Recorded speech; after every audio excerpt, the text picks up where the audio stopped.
Welcome to Building the Basics. This is a podcast that is dedicated to helping prospective and first-time firearm owners in their decision-making journey by defining and discussing the terms and concepts that you will encounter in the firearms community to empower you to ask the right questions and determine what works best for you. We want to bring the process to a much more relatable level while removing as much anxiety and uncertainty as possible from your ownership journey. We know that there are many variables in making a firearms purchase decision. In this episode, we're going to cover high-level topics that will get you thinking about your personal situation and why you'd want to purchase a firearm. The goal is to allow you to go into your local gun store and have a productive conversation with the salesperson behind the counter. This is meant to be a very general overview, and we will get into specifics of platforms and use cases in future episodes. So, Marvin, tell us a little bit about why you want to do the podcast.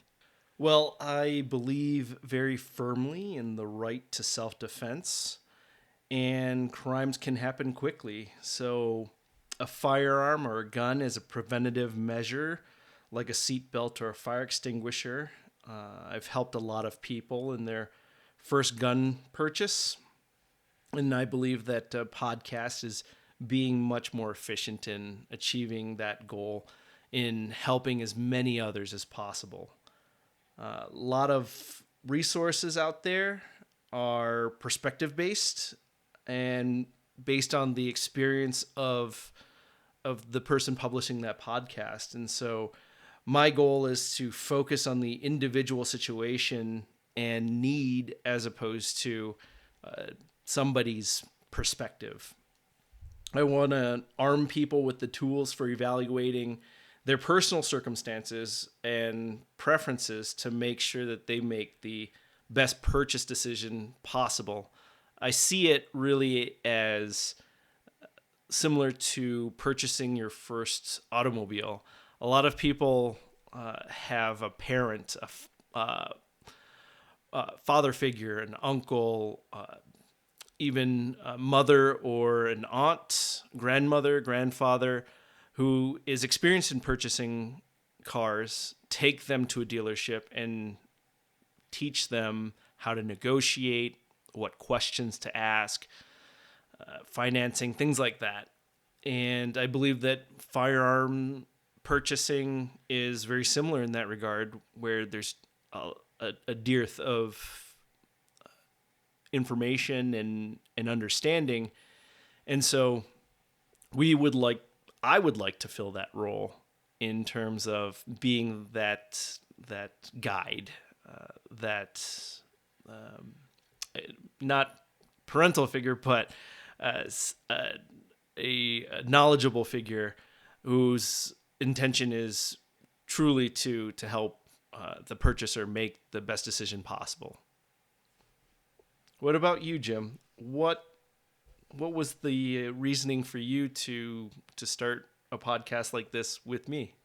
Yeah, so for me, it's a little bit multifaceted, actually. I just want to say that I definitely agree with you on the aspects that you mentioned of why self-defense is like a big topic nowadays, and that we as citizens should have that right.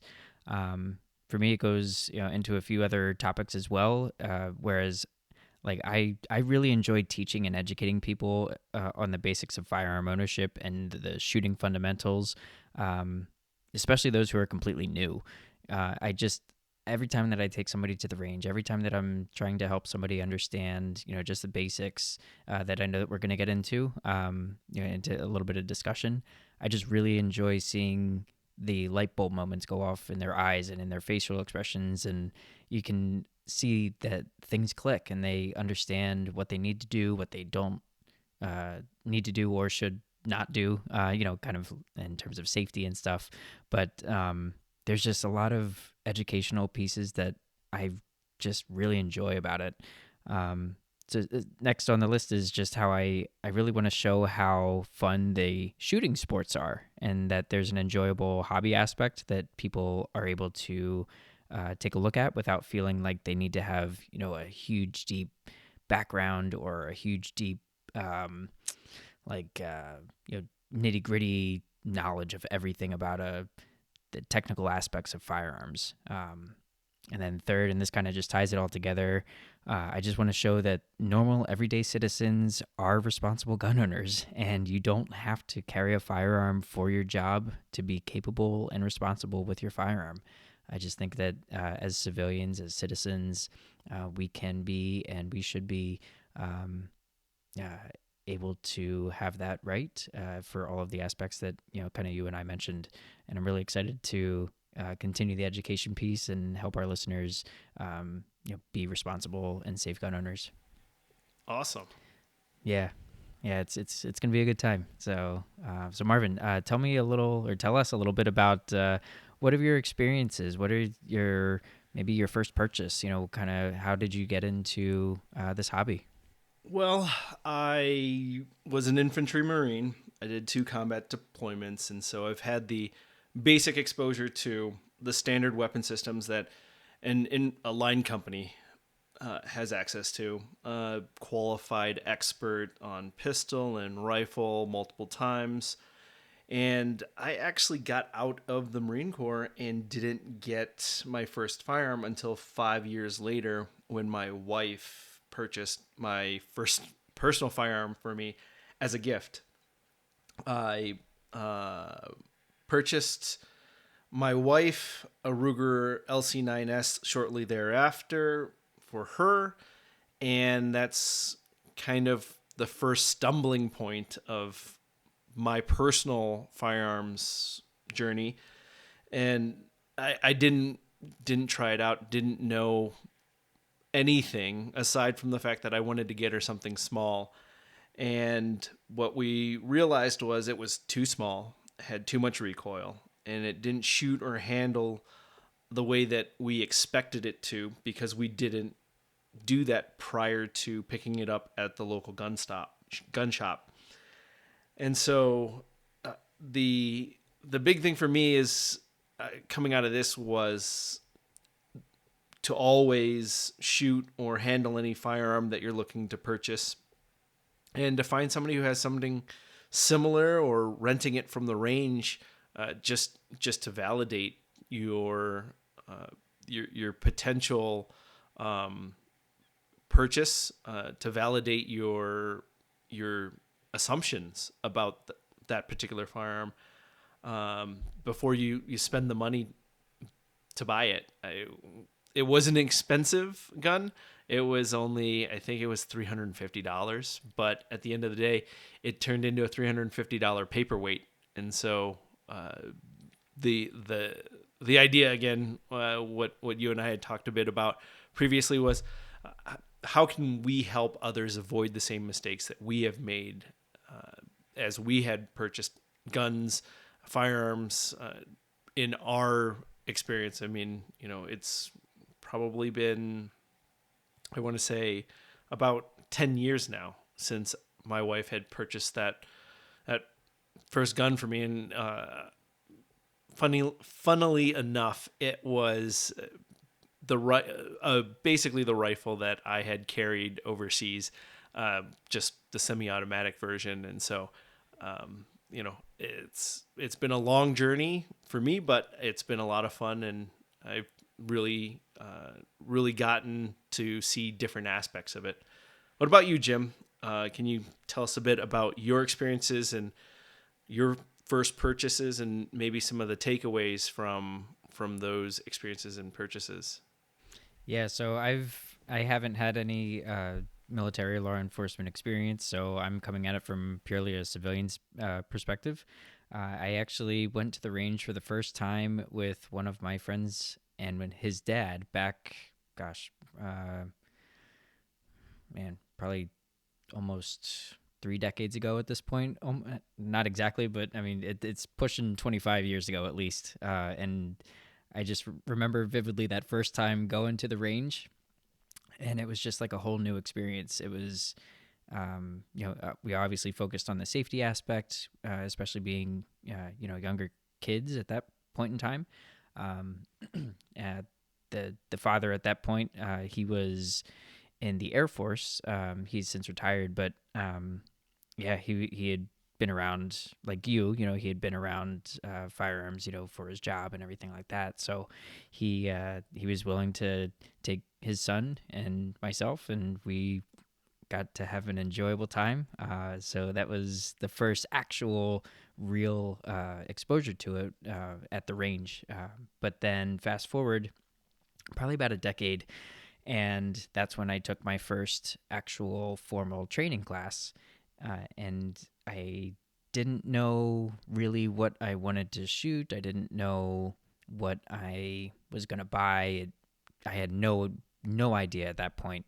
But it was just a handgun 101 class, and I enjoyed the gun that I shot during that class. And then once the 102 class was done, so I'd taken 101, and then I took 102 not too far into the future.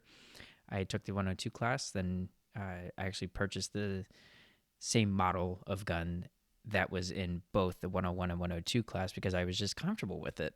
Now, that's not a bad thing to do because I kind of did exactly what you're talking about. You want to try before you buy, right? So the thing that I just didn't take into consideration, though, was I was just looking for something at the time to do continued training classes, maybe look into some home protection, home defense. And then as the years went on, I researched more, learned about different brands, learned about different sizes of pistols at the time, and got more into competitive shooting, started carrying concealed. And then, okay, now I'm realizing that there's a whole lot of different firearms that are better suited for different applications. So I'm not saying that the first purchase was a bad purchase. I just am saying that the first purchase was the best decision for me at the time. And then once you got to learn more about different applications, there are better guns that are suited for different situations. So I don't regret it at all. I still have it. I still enjoy shooting it from time to time. It's just definitely not my go-to, which is perfectly fine. I just enjoy it more so from the sentimental aspect at this point. But it's still a fun pistol to shoot for sure.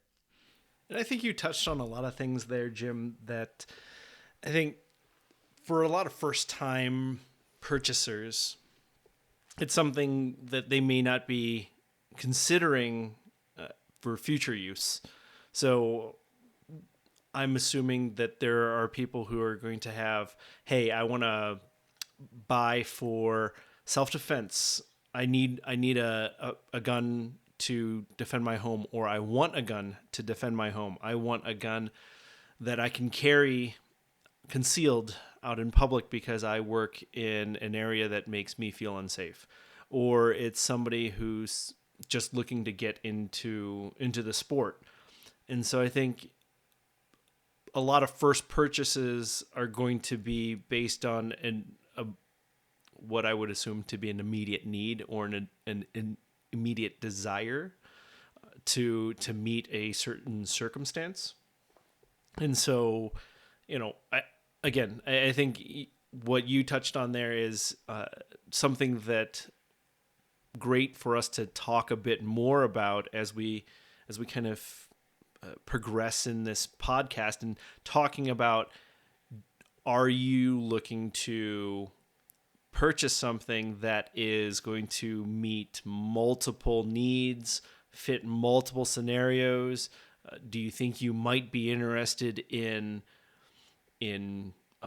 competitive shooting in addition to fulfilling a current need for home defense, self-defense, or vice versa? You're looking to purchase for a competitive hobby immediately, and then potentially would like that gun to fill the role of a home defense or a personal defense weapon. And again, I think it's one of those things that I've had this conversation with a lot of people as I've helped them kind of suss out what their first purchase should be. And again, a lot of great points there, Jim. Yeah, thanks. It's there's definitely a lot of nuances to all of that, all of those topics, right? Like there definitely can be some overlap, and I think as we get into further episodes, we get into those scenarios, we get into those experiences that we've had of one versus another, and not that we're recommending one versus another. This is just based on our ownership experience and our practical application that we've gotten used to. So it's not that we're paid by, or as like sponsored by anybody. It's really just we want to provide a look into what our what our civilian use cases have been, and kind of what we find works for us and what doesn't work for us. You brought up a great point about your Ruger that was the first purchase that you bought for your wife, right? So it ended up not being a the best purchase for you, but that doesn't mean that it may be the same for somebody else. It may feel great in the other person's hand, or it may feel like the snappy kick is something that is fine for them. They don't mind it, right? It all just depends on personal preference, as our third co-owner, Tim, as he always says, everything's personal preference, right?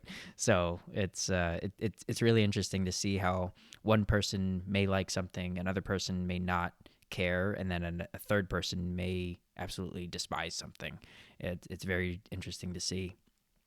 But I wanted to get into a little bit of the competition aspect, because I think it's really I know it's on all three of our hearts of just recent developments of just how we've been able to get into the competition world. It definitely was a bit of a bug that bit me, which is really fun, and I've really enjoyed being involved with it. So I just want to give a very brief overview of the different organizations that you can get involved with when it comes to competitive shooting. So the first one is IDPA. It stands for the International Defensive Pistol Association. The second one is USPSA, the United States Practical Shooting Association. And then a third one, which is more up and coming, it's the PCSL, Practical Competition Shooting League. And one thing that I just want to distinguish between the three of them is there are different rule sets. There are different, I'll say, firearm requirements for divisions. So each of them also has divisions. And then you just will figure out which division you're going to be in based on what your gear is tailored to. And so it's one thing that it's opened my eyes up to. And so Marvin, you and I and Tim, we've all been doing the the training classes. We've taken a lot. We've enjoyed it. Competition takes that and puts it to a whole other level, because you are really putting your skills to the test, because you're up against other people. You get to learn from other people. You get to, when that buzzer goes off or when that ding goes off, you are ready to go, and you have to engage the appropriate targets at the appropriate time, and it's just a lot of fun. And I want to hear a little of what your experiences have been with the competition piece, just to see, what do you think? Do you like it? Do you not like it? I love it. I honestly, it's one of those things where it's you don't know how good or poor your fundamentals are until that shot timer goes off. It's very different than shooting at a flat range, whether it's indoor or outdoor, and you're just what, 5, 10, 15 yards away, and you're just plugging away at a target, and you've got all the time in the world. And even if you have a shot timer, you have the ability to reset. You can take all the time that you need to get ready for your next string of fire, even if you are using a shot timer. And shooting competitions, are a great way of testing whether or not you have been doing the right things, whether it's with dry fire, whether it's with transitions, whether it is with drawing from the holster or footwork. That's there's so much that's involved in there, and I think the approach that I've always taken is to be humble, to go out there, first and foremost be safe, and then take it as a evaluation of my personal skills and say, okay, I've shot this string of fire. What could I have done better? How can I improve for the next time? What are the things that I need to go home and practice, either at my local range, or is it something that I need to work on that I can fix with dry fire? Is it something that I can diagnose with, a Mantis X? And, there are a lot of training aids, a lot of training tools out there that can help you fix the issues that you might evaluate or observe coming out of a shooting competition. So I encourage everybody to do it. And I think the other piece of it is you get to meet a lot of great people, right? You get to see a lot of different guns that people are running for competition. People are generally very happy to talk to you about what they've built or what they've bought. I can't tell you how many times I've been at a shooting competition and seen a guy run something that I've never seen before, or it is a model of a firearm that I've not seen, and turns out, oh, it's a custom, or oh, it's a special edition, or oh, it's a race gun version of something that most people wouldn't be aware of. And so I think that's also a really cool part of the gun community, or the competitive shooting community, is everybody's usually really, really happy to talk to you about their experiences, how they came to their conclusions, what they're running. And then, a lot of times you say, hey, let's exchange information, and later on take their piece out for a spin at the local range or whatever it is, and see if that's something that was right for you. I've done that a few times, and I've come away with some pretty great perspective, as well as it's influenced a few of my purchases in the not so distant past. What about you, Jim? What do you think about that? Yeah, you bring up a funny piece, and it made me smile. So it's funny how you're absolutely right, where they really like talking about the hobby, whether it be the competitive aspect of it, or if you're just at the range, in your lane, and you see somebody walk in with a particular gun. It could be rifle, shotgun, pistol, whatever it is. Maybe, like you said, it's something you've never seen before. But then you go over to that person and you say, hey, excuse me, I just wanted to ask you about that rifle or shotgun or pistol, and say, is that a something or other, or what is that? I've never seen that before.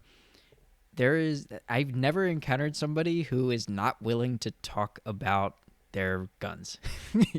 Like, people are thrilled that you engage them in a conversation, and it's funny to witness, but it's so true how people treat guns like the hobby that it is. And I think, Marvin, you've said this before, it's like it's like a car show where people will stand around, talk about their cars, and they'll have their little placards in front of the cars. Obviously we don't have placards in front of our guns when we're at the range, but it's the same thing with the gun community as the car community. They enjoy meeting other enthusiasts, or the quote unquote gun guys or gun gals, or whatever, but it's a bonding over the hobby, and it's an educational piece too. So it's just going back to what I said at the beginning of how I just really enjoy helping people learn about the hobby, and it's just so enjoyable to see that and continue to, like you said, network with people, exchange information. Hey, let's, you want to go to the range sometime, and do you want to try this pistol or this rifle that I have, and we can have some fun. So it's just a great a great time, and I I've learned so much from people. I've learned a ton from you. I've learned a ton from Tim, people at the local gun shops, but also have met a lot of friends. And it's a, like I said, it's a bonding aspect. It's a ton of fun.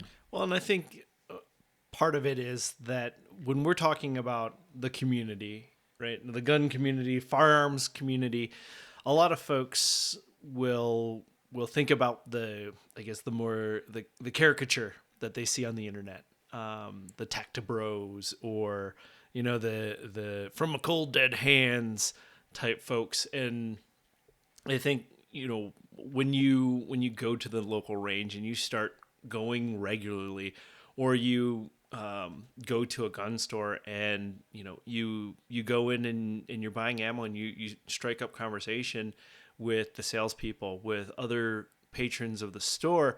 I think that is for me what the true gun community is, and it isn't the goofy stuff that people see on the internet. That's not really community. Those are people that you interact with behind a screen. The real community are the people who are happy to talk to you about, hey, this ammo is the cheapest for what you're looking to do, or hey, have you considered buying this brand, or hey, don't buy that brand because I had an issue with it, or hey, this is what I carried, or this is what I do carry, or what I used to carry, and these are the reasons why, and getting into those types of conversations. I think that to me is really what the gun community is in real life, as opposed to, I guess, what the news or what you know Twitter makes it out to be. So with that, then let's dive a bit into another aspect of guns, is the collecting and the historical aspect of it. So a lot of it comes with a lot of history, and it's amazing. We've seen firearms out there from World War I, World War II. There's still people who are firing replicas and even original firearms from the Revolutionary War and the Civil War. Uh, Obviously, you want to make sure that those have been inspected, and a lot of times they may replace barrels, or sometimes you may not want to fire them at all, simply because of how old they are. But it's not just for, hey, I want to go out there and blow some ammo, or hey, I want to go get something to defend my home. It could also be, hey, I really enjoy American history, I enjoy world history, and these guns are pieces of history. And so a lot of people buy for those reasons. Some of the more recognizable pieces, right, would be an M1 Garand, Lee Enfields from World War II. And the interesting thing for some of these guns is that you can actually get them, the original guns, through a government program called the Civilian Marksmanship Program, the CMP, and you can actually buy a collector's item that has been held by the U.S. government for however many years in a bunker somewhere, and you can actually hold something from 1940, 1941, and say, "Hey, this is from that time, from that era," and kind of, I guess, experience what it was like for those soldiers when they were storming those beaches. Yeah, and the incredible piece is, and this is where I just get baffled, is like kind of going off of what you said, it's you find these rifles through the civilian marksmanship program, right? And they can range in quality standards. Like there's, I don't know, don't hold me to this, but it's 4 or 5 different quality standards that they'll have listed out, and it's different price points, of course, depending on whether it's poor or if it's really good quality, right? So it's a wide range, but regardless, um, it will humble you when you are either looking to purchase or if you have purchased that World War II rifle, whether it's the Garand or the Lee Enfield, and you think, where was this rifle? What battle was it at? Was it in a battle? Was it at Battle of the Bulge? Was it at Normandy? It's just it it's fascinating, right? Because it's a piece of history, and you don't know where it was, who held it, what, like I said, what battle was it in, and it just gets to be an interesting experience when you are involved in the collecting or historical aspect of it. It's funny because not funny, haha, but it's ironic because I actually was just at the my local gun shop the other day, and I was able to talk with one of the guys that worked there, and he introduced me to something that he just purchased. It's an Arisaka Type 99, which was in the South Pacific. And I had never actually seen one in person. I had heard of them. I've seen them online, and I was like, "Oh my gosh, I've never seen one of these. This is great." He said, "Yeah, I have 3 of them now because of I just have loved this era, the World War II era." He said that's actually how I got into learning, understanding, being educated on firearms. And that's a story that I've heard many times, is how people get into the hobby of, like the firearms hobby of the historical lane, right? So they don't always have your story or my story. There's different stories for everybody. Are there similarities? Sure. But, here's a guy, working at a local gun shop, loves firearms as a hobby, and he was introduced because he loved history. And it's just a really cool way to get into it. So it was just neat to see one. Like I said, the Arisaka, just to see one, hold one, just a beautiful piece of history. 3. Wow, Yeah. that guy definitely is a collector. Mm-hmm. So then, with that, do you want to get into some definitions, Jim? So you want to start off on definition of pistol and revolver for us? Yeah, and then we'll go into, differences, calibers, all that. So, yes, just so starting off, definition of a pistol. So it pretty much is boiled down to, it's a handgun with a short barrel design that is to be held in one hand. So that's the definition of a pistol. And then revolver, it is a handgun which has a revolving chambered cylinder for holding a number of cartridges, which then may be discharged in succession without reloading. So as you may do some research or Google images or something like that, you may find out, oh, revolver looks like this, or semi-automatic pistol is slightly different. Oh, then no, it's actually very different. So when you look at those images, when you see them in your local gun shop, you'll then be able to put those definitions to going from your brain to seeing it with your eyes. So what are differences between semi-automatic pistols and revolvers? So you'll hear some terminology differences when it comes to the size and barrel length. So on the smaller end for the semi-automatic pistol, you'll hear the term subcompact, which could be about 3 inches or so for the barrel, all the way up to what they call full size, which could be anywhere from about, depending on brand and the model, it could be about 4.5 to 5 inches or so. Then on the other side, you got revolvers, which you'll hear the term snub nose for those smaller designs. And then that actually goes up to some very interesting looking, like super long barrel lengths that revolvers have. Kind of neat to see when you're in the store looking at them. But you'll see the majority of revolvers being about between like 3.5 to 5 inches or so.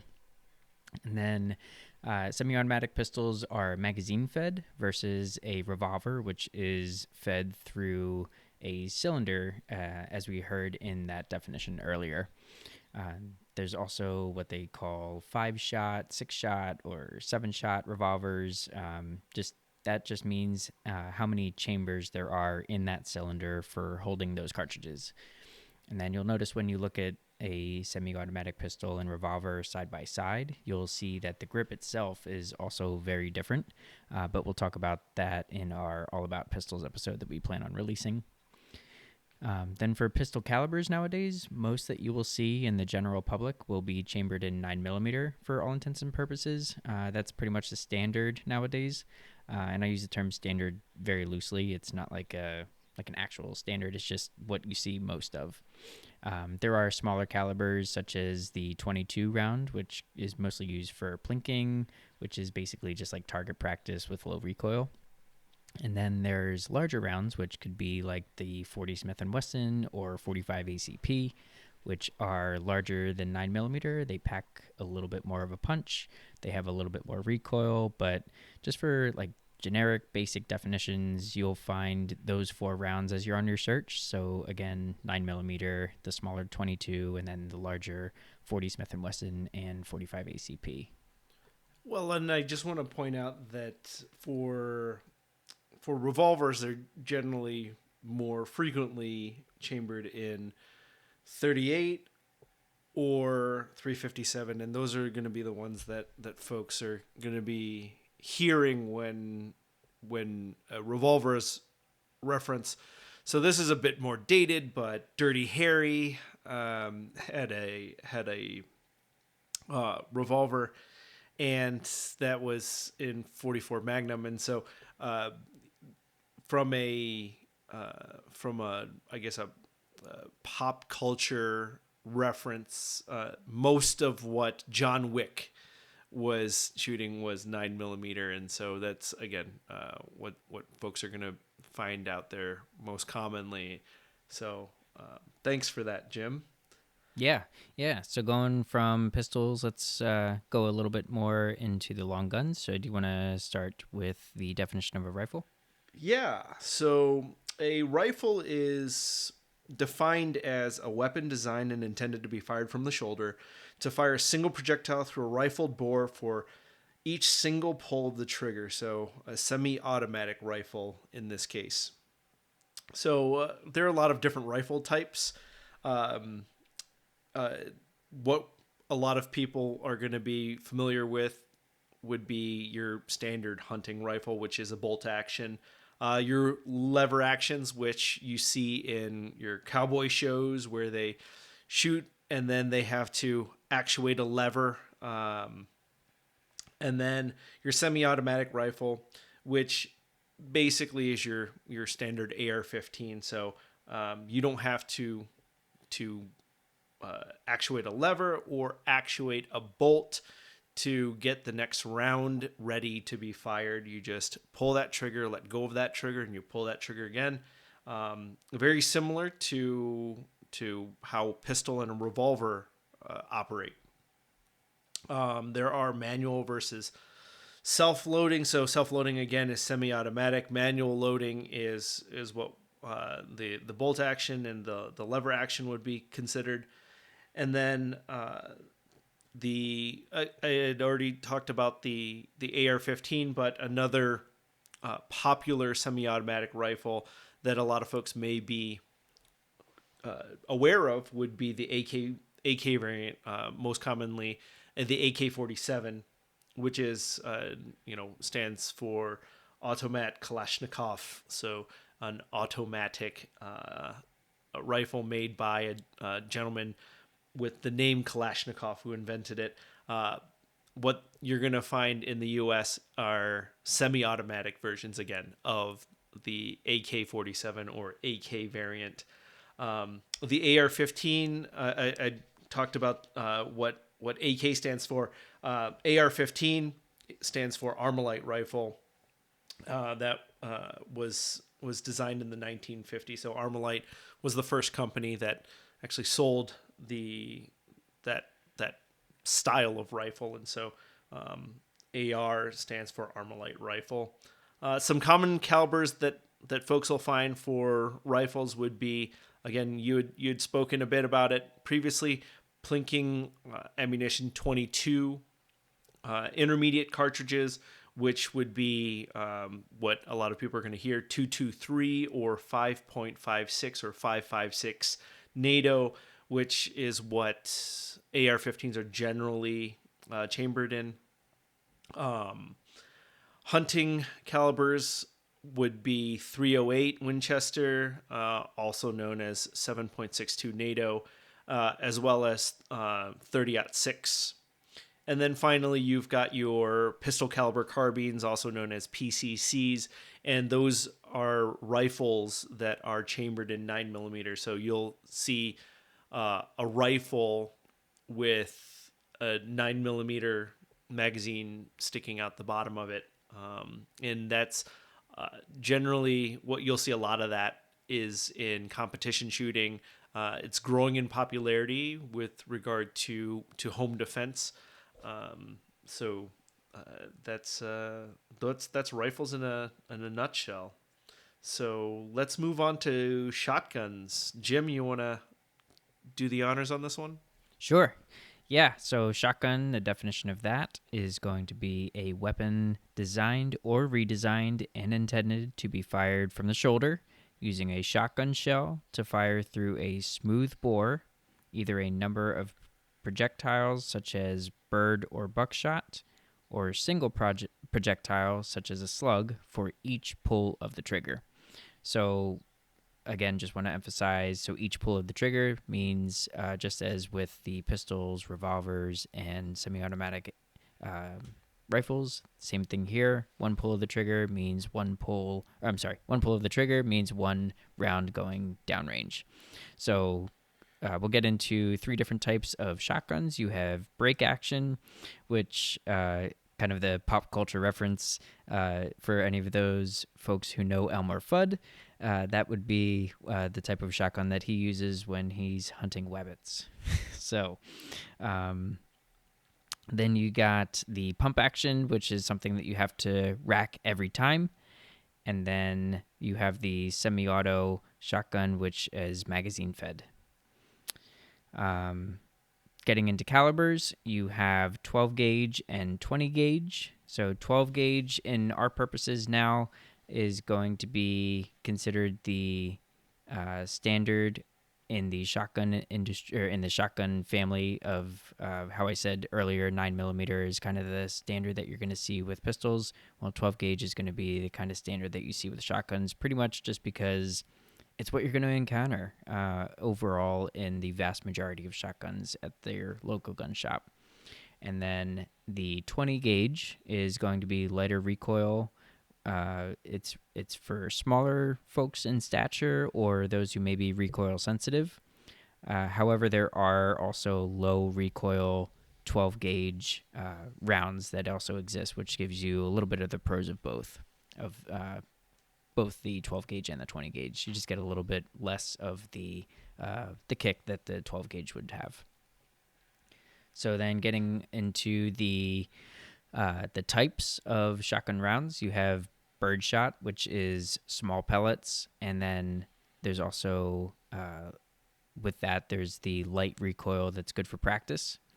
There's buckshot, which is fewer of those pellets, but they are larger, and you would find those being used for more large game or self-defense. And then there's a slug, which is just one, for lack of a better term, and not to reuse the same word, but one slug that you are firing out of the shotgun, and that would be really for large game as well. So Marvin, did I miss anything on there? Just a quick note, for pump actions and semi-automatic shotguns, those are generally tube fed. So there's a tube that holds the shotgun shells underneath the barrel.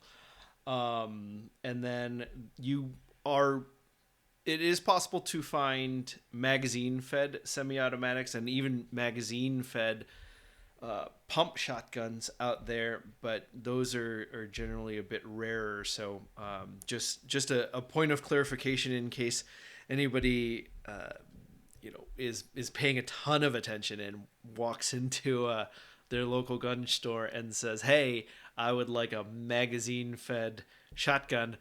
They may say, "Hey, we're gonna have to special order that for you," and I didn't want them to be confused and say, "Wait, why do I need a shotgun that's special ordered?" Yeah, no, that's a good point. I honestly like the local gun shop that I have here kind of spoils everybody that goes in there because they have a little bit of everything. So I'm just so used to seeing an entire wall of everything. So no, that's it. That's Oh it. no. There are plenty of really really cool magazine fed shotguns out there. Yeah. I don't know that they're inside of the price range for most of the public though. That's a fair point. Yeah, Yeah. that's Yeah. it's a very fair point. So yes, thank you for the clarification. Absolutely. So let's go into some of the extremely important topics we have is gun safety. So do you want to go over the four rules of gun safety? Yeah, so the favorite that I have, and I know it is also a favorite of yours, Jim, is Cooper's Law. So Cooper's Law has four parts to it. Number one is treat all guns as if they're loaded. Number two is never let the muzzle cover anything that you're not willing to shoot. So the muzzle in this case is synonymous with barrel. So don't let the barrel point at anything that you're not willing to shoot. The third part is keep your finger off the trigger until the sights are on the target. And the fourth part is to be sure of your target, what's in front of it, and what's behind it. And so that last piece is something that I think, as a responsible gun owner, is something that we want to make sure that we're being aware of, because if you don't have that awareness of what's in front of your target or what's behind it or what might be potentially moving in front of your target, that increases the chances of your bullet going into something or somebody that you don't intend for it to go. And so it's one of those things where, when I was in the Marine Corps, we would stop ranges because we would have deer wandering behind targets or in front of targets. And we always had that awareness. And so we would always call ceasefire and have the range go cold when there was anything that we didn't intend to shoot. And we certainly were not out there to hunt deer. So we would certainly call a ceasefire. And so I think number four is something that may not be very top of mind for folks, but very important nonetheless. The next part would be clearing firearms. So Jim, why don't you go over a few thoughts on clearing firearms for the audience? Yeah, absolutely. So I just want to give a shout out to the Sig Sauer Academy in Epping, New Hampshire. This is actually where I took my Handgun 101 class. Like I said, gosh, probably 12 years ago at this point. So they have allowed us to use their definitions of what clearing a firearm means and is. So this came right from the Handgun 101 book that came with the class. So again, just thank you to the SIG Academy for allowing us to use their information. So this again came from the handgun class, and while it is transferable to the other platforms, I just want to stress that this is strictly for discussion about a pistol. As you get to learn and understand rifles and shotguns, you can see how and where it is applicable to use these concepts, but I'm just going to go over this as it is related to clearing a pistol. So, number one, it is important to remember that ammunition can be located in two places in a semi automatic pistol. You have the magazine and you also have the chamber, and both must be empty before the pistol is considered unloaded and clear. So, step one, if there is a magazine in the pistol, you want to remove the magazine and set it aside.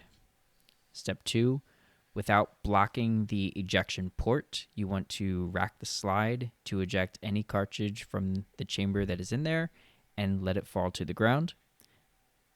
Key point is you do not want to attempt to catch the cartridge, and that is really from a safety perspective. You don't want to try to think, okay, I'm going to catch the cartridge so that it doesn't hit the ground, and then a bad accident can happen.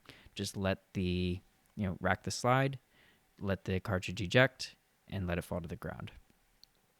So step three, you want to manually lock the slide to the rear by retracting the slide, holding it to the rear, and pushing up on the slide catch lever. Step four, ensure that the muzzle stays pointed in a safe direction. Your finger is off the trigger, and from here you will perform a visual and physical inspection of the chamber and magazine well by inserting a finger into the chamber. You will do this twice to ensure that the weapon is clear. And I can honestly tell you, since my Handgun 101 course, again, about 12 years ago at this point, I can honestly tell you that every time I am handling a firearm, whether it has been given to me unloaded, loaded, anything like that, I will always perform each of these steps. And then, so Marvin, think of how many times you go to the range or I go to the range.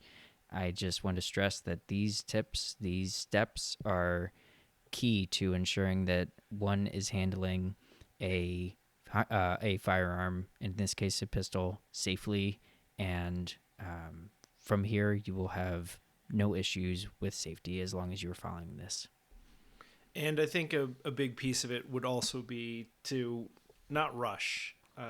Take your time, make sure that every step is followed and you've done it from start to finish. There's nobody saying that you have to clear a gun quickly. Take your time, make sure that you follow the steps, and that firearm is rendered safe before you're either packing it away or you're about to clean it, or again, meet somebody new at the range and you want to share. Clear that firearm, and they're going to follow these same procedures to make sure that it's clear after you hand it off to them.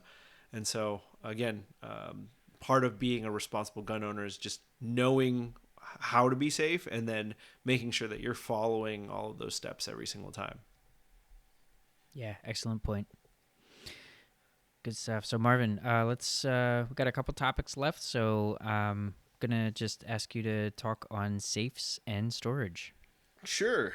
So I'm going to go from most secure to least secure. So most secure would be obviously a gun safe.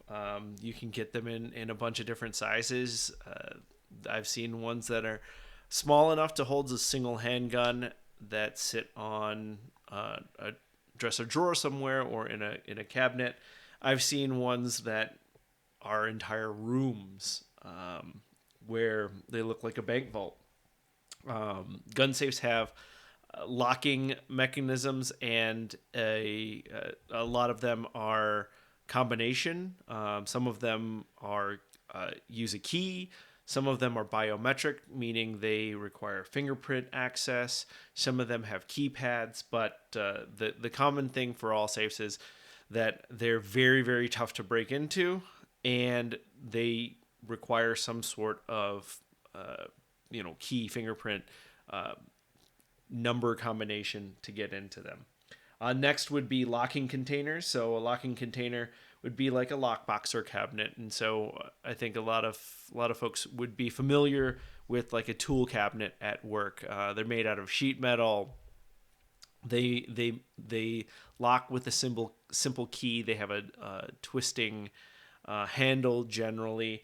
Not super secure. You can take a hammer and bust off the locking handle pretty easily. So locking containers are generally a lot better for keeping children or other people who aren't really trying to break into your locking container.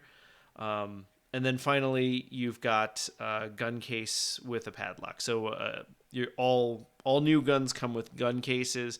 They're generally made out of plastic and have holes that allow you to place a padlock or a gun lock through that hole, so that case is now not easily opened. It's a step down from a lockbox or a cabinet because it's just made out of plastic. You can very easily just bust that case open, or you can also use the gun lock to put that through your chamber and the front of the muzzle of the gun, or the chamber and the magazine well. And so that's an every gun comes with a gun lock. And so if you have no lockbox, no cabinet, and you don't want to utilize your gun case and lock that, a gun lock is provided with every gun purchase, wherever you get one. So it's better than nothing, but my recommendation is to get to a gun safe if it's possible. But if not, lock your firearms and put them in a place where children or other folks can't get to them easily. So that's safes and storage in a nutshell. You got anything to add, Jim? No, I think you covered it pretty well. So yeah, that's great. All right. So the last topic would be training. So Jim, why don't you take this one? Yeah, sounds good. So I would say there's a few ways that you can go about trying to find training, and this is going to be ranking very high up there with the safety aspect and the safes and storage. And I'm not saying that we're saving the best for last, but once you are able to feel comfortable in your firearm purchase, training is going to be key. And it's something that all three of us are going to be stressing throughout this podcast of why training is so important. And uh, you're going to maybe have to do a little bit of research.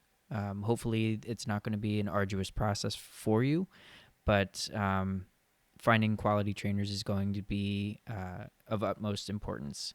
And we can give you a couple of those tips and tricks to do that. So, going down the list here, I would say the first place to start is if you have a local gun shop that's near you, speak with them.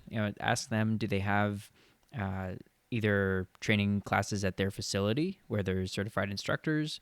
Do they partner with certified instructors? Maybe they only have a showroom where they will sell firearms out of, but no, we partner with this instructor who lives in the next town over, and we run classes with them or something like that. It's somebody that they can recommend.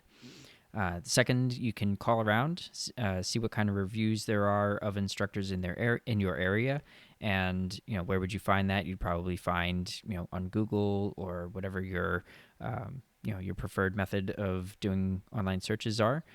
But the thing there is make sure that you find someone who's safe, somebody who makes you feel comfortable with the ability to ask questions during class and also has knowledge in the topic that he or she will be teaching you. So you don't want to be taking a class from somebody who is not knowledgeable. And I'm not saying that we've ever encountered that personally. It's just something that we want to get out in front of to make sure that you're seeking out good quality people that have credentials that are suitable for what you're looking for. And I use credentials loosely. Not everybody has to be a retired law enforcement or retired military. There are many, many, many good quality civilian uh, firearms instructors who have gone through great classes to become great teachers. So it's just somebody who, like I said, makes you feel safe and is able to give you an environment where you can ask questions. Well, go and meet the instructor, right? I think that's a big piece of it. I think you touched on it, Jim. Is before you take a class, I mean, you're it's they're not cheap. The classes are not cheap, and so go and talk to the instructor. Ask them, hey, what are the things that you're going to cover during your class, and what is the practical application piece of it? Is there a written piece of it? Do you test? Do you not test? Do you provide some sort of certification at the end of this that may be recognized by your state or your local government? So I mean, it's not just looking for somebody and reading a blurb on the internet. If it's local to you, go out, talk to them, ask them some questions, and then find out whether or not you're gonna pay them. Generally they're at least $50, if not $100, $150. That's a good amount of money to be paying for some training. So it makes sense to go out and just ask a few questions and find out before you're handing your hard-earned money over to take a class from somebody.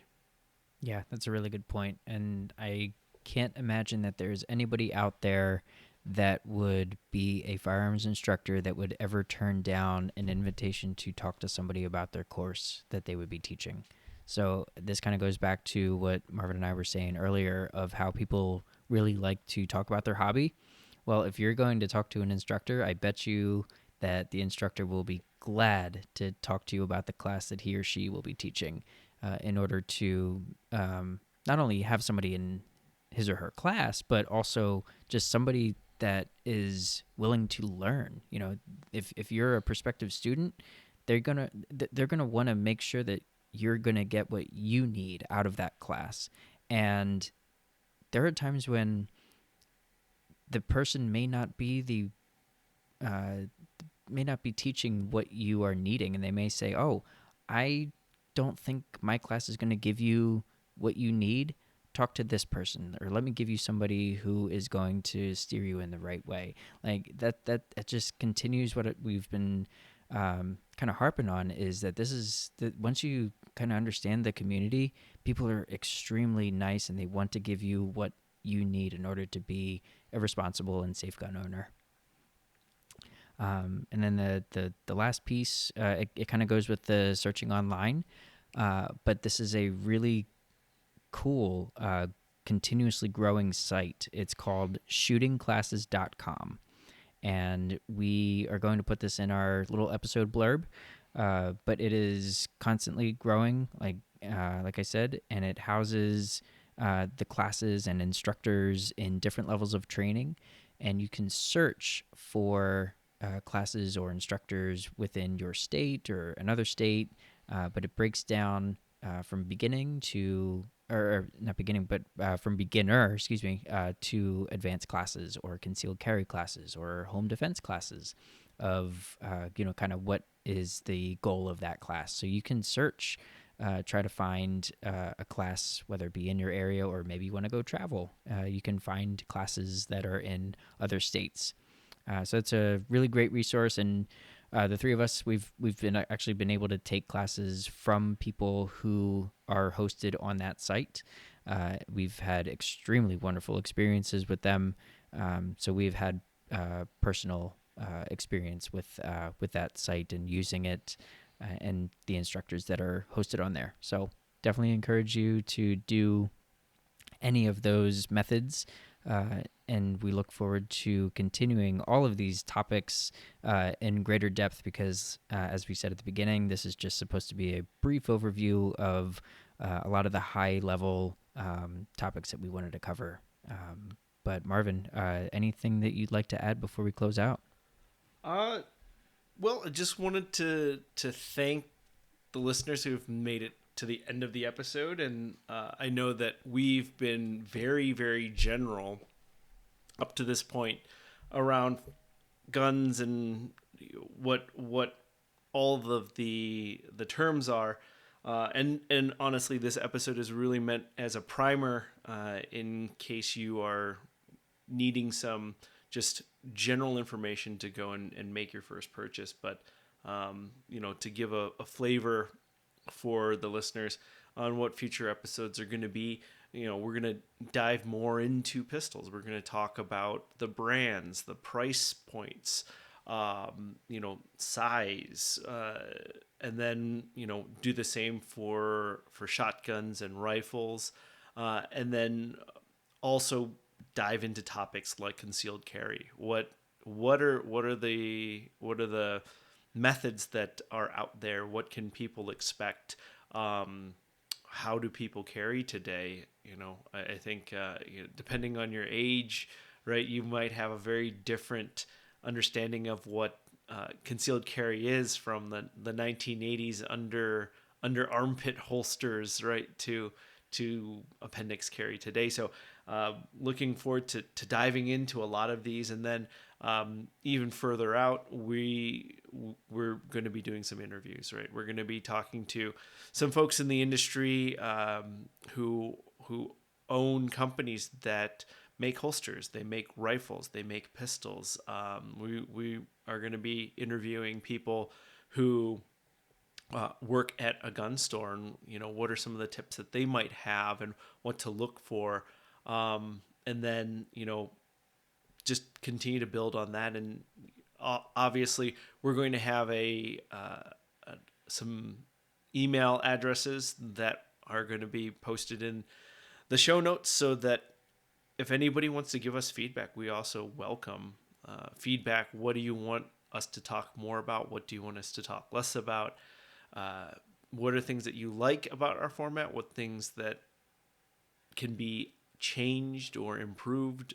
We welcome all of that. And so, again, looking forward to hearing from folks, and looking forward to getting more of that information out there. So I think that's what I've got. Anything from you, Jim?